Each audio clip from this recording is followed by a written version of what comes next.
ದೇವರು ಹೇಳುತ್ತಿದ್ದಾನೆ, ಸಾಕು, ನೀವೀಗ ವಿಶ್ರಾಂತಿ ಪಡೆಯಿರಿ. ಗುಡಿ ಗುಂಡಾರ ಮಸೀದಿ ಚರ್ಚ್ಗಳಿಗೆ ಬಹಳಷ್ಟು ಅಲೆದಿದ್ದೀರಿ, ಮನವಿಲ್ಲದೆ ನನ್ನನ್ನು ಬಹಳಷ್ಟು ಹುಡುಕಿದ್ದೀರಿ. ಸಾಕು, ನೀವೀಗ ವಿಶ್ರಾಂತಿ ಪಡೆಯಿರಿ. ಕಾಯಕ ಬಿಟ್ಟು ಸಾಮೂಹಿಕ ಭಜನೆ, ಪ್ರಾರ್ಥನೆ, ಏನೇನೋ ಜಾತ್ರೆ ಉತ್ಸವಗಳನ್ನ ಮಾಡಿದಿರಿ. ಸಾಕು, ನೀವೀಗ ವಿಶ್ರಾಂತಿ ಪಡೆಯಿರಿ. ಅನ್ನ ಆಹಾರವಿದ್ದರೂ ಎಲ್ಲ ಪ್ರಾಣಿಗಳನ್ನು ತಿಂದು ತೇಗಿದಿರಿ, ಅನ್ನ ಚೆಲ್ಲಿದಿರಿ. ಈಗ ಮನೆಯಲ್ಲಿಯೇ ವಿಶ್ರಾಂತಿ ಪಡೆಯಿರಿ. ಒಂದು ನಿಮಿಷವೂ ಸಮಯವಿಲ್ಲವೆಂದು ಒತ್ತಡದಲ್ಲಿ ಅಲೆಯುತ್ತಿದ್ದೀರಿ. ಅನ್ನ ನಿದ್ದೆ ಇಲ್ಲದೆ ಆಸ್ತಿ ಮಾಡಿದ್ದೀರಿ.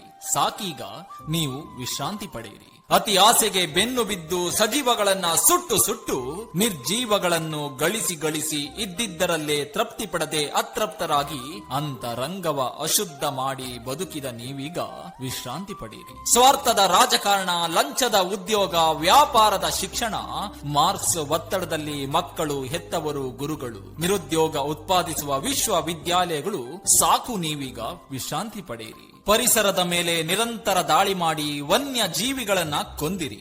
ಈಗ ನೀವು ಝೂನಲ್ಲಿ ಇದ್ದೀರಿ. ಪ್ರಾಣಿ ಪಕ್ಷಿಗಳನ್ನು ಮನೆಯಿಂದಲೇ ನೋಡುತ್ತಾ ವಿಶ್ರಾಂತಿ ಪಡೆಯಿರಿ. ಒಂದು ಬಸ್, ಟ್ರೈನ್, ಫ್ಲೈಟ್ ಮಿಸ್ ಆದ್ರೆ ಟೆನ್ಷನ್ ತಗೊಂಡಿರಿ. ಜೀವನ ಮುಗಿದೇ ಹೋಯ್ತು ಅಂದುಕೊಂಡಿರಿ. ಅವು ಎಲ್ಲವೂ ಅಲ್ಲೇ ನಿಂತಲ್ಲೇ ನಿಂತಿವೆ. ನೀವೀಗ ವಿಶ್ರಾಂತಿ ಪಡೆಯಿರಿ. ಟ್ರಾಫಿಕ್ ನಲ್ಲಿ ಹೆತ್ತವರು, ಪ್ಲೇ ಹೋಮ್ ನಲ್ಲಿ ಕಂದಮಗಳು, ವೃದ್ಧಾಶ್ರಮದಲ್ಲಿ, ಅನಾಥಾಶ್ರಮದಲ್ಲಿ ಅಜ್ಜ ಅಜ್ಜಿ, ನಿಮ್ಮ ಮುಖ ಒಬ್ಬರನ್ನೊಬ್ಬರು ನೋಡುತ್ತಾ ನೀವೀಗ ವಿಶ್ರಾಂತಿ ಪಡೆಯಿರಿ. ಕ್ಷುಲಕ್ಷ ಕಾರಣಕ್ಕೆ ವಿಚ್ಛೇದನ ಕೊಟ್ಟಿರಿ. ವರದಕ್ಷಿಣೆಗೆ ಹೆಣ್ಣನ್ನು ಸುಟ್ಟಿರಿ. ಭ್ರೂಣ ಹತ್ಯೆ ಮಾಡಿದಿರಿ. ಹೆಣ್ಣನ್ನು ದೇವರೆನ್ನುತ್ತಾ ಗುಡಿ ಹೊರಗೆ ಇಟ್ಟಿರಿ. ಸಾಕು, ನೀವೀಗ ವಿಶ್ರಾಂತಿ ಪಡೆಯಿರಿ. ಶ್ರೇಷ್ಠತೆಯ ಮದದಲ್ಲಿ ಜಾತಿ ಧರ್ಮದ ಗೋಡೆ ಕಟ್ಟುತ್ತಾ ಅಸಮಾನತೆಯಿಂದ ನಡೆದಿರಿ. ಅಧಿಕಾರದ ಅಹಂಕಾರದಲ್ಲಿ ಅನ್ನದಾತನ ಮರೆತಿರಿ. ಈಗ ಅನ್ನಕ್ಕಾಗಿ ಕೈ ಚಾಚುತ್ತಾ ವಿಶ್ರಾಂತಿ ಪಡೆಯಿರಿ. ಭವಿಷ್ಯ ಹೇಳುವವರ ಭವಿಷ್ಯ ಈಗ ನನ್ನ ಕೈಯಲ್ಲಿದೆ. ದೇವರು ಧರ್ಮದ ಹೆಸರಲ್ಲಿ ದುಡ್ಡು ಮಾಡಿದವರ ಪಟ್ಟಿ ನನ್ನಲ್ಲಿದೆ. ನನ್ನ ಪಟ್ಟಿ ಈಗ ಬಿಡುಗಡೆ ಮಾಡುತ್ತೇನೆ. ನೀವೀಗ ವಿಶ್ರಾಂತಿ ಪಡೆಯಿರಿ. ಎಲ್ಲ ಗೆದ್ದೆ ಎನ್ನುತ್ತಾ ಅಟ್ಟಹಾಸದಿ ಮೆರೆದ ನೀವು